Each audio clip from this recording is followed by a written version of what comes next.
Motorcycle ব্যবহারকারীদের কাছে clutch খুবই গুরুত্বপূর্ণ এবং পরিচিত একটি শব্দ, আর তাই আজকে আমরা কথা বলবো ক্লাচের কাজ ও এর থেকে ভালো লাইফ টাইম পাওয়ার উপায় নিয়ে।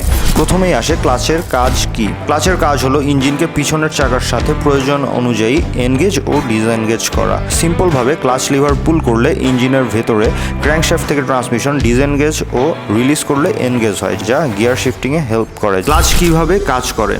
ক্লাচ হাউজিং পার্টটি ক্র্যাঙ্কশ্যাফটের সাথে ও ক্লাচ বস পার্টটি ট্রান্সমিশনের সাথে মুভ করে। স্বাভাবিক অবস্থায় ক্লাচ প্লেট ও ফ্রিকশন প্লেটের মাধ্যমে ক্র্যাঙ্ক ও ট্রান্সমিশন একই সাথে রোটেট হতে থাকে, আর পুল করলে পার্ট দুটি আলাদা হয়ে যায় ও ইঞ্জিন ফ্রি মুভ করে। আর ক্লাচের ভালো লাইফ টাইম ডিপেন্ড করে নিয়মিত মেইনটেনেন্স ও সঠিক ব্যবহারের উপর।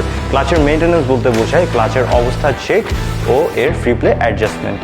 নিয়ম অনুযায়ী প্রতি 3000 কিলোমিটার পর অথরাইজ সার্ভিস সেন্টার থেকে সার্ভিস নিলে অন্যান্য কাজের সাথে আপনাদের ক্লাচের মেইনটেনেন্সও হয়ে যাবে, এবং এই সময় অবশ্যই ক্লাচের ফ্রি প্লে সবসময় 10 থেকে 15 মিলিমিটার রাখতে হবে। এতে ক্লাচের লাইফ টাইম বেড়ে যাবে ও গিয়ার শিফটিং স্মুথ হবে। সঠিক ব্যবহারের উপরেও ক্লাচের লাইফ টাইম ডিপেন্ড করে, যেমন আনইনটেনশনালি ক্লাচে হাত রেখে রাইড না করা, অপ্রয়োজনীয় ক্লাচ অপারেশন থেকে বিরত থাকা, ব্রেক করার সময় ইঞ্জিন ব্রেকিংয়ের সাহায্য নেওয়া, কর্নারিংয়ের সময় ক্লাচের ব্যবহার না করা।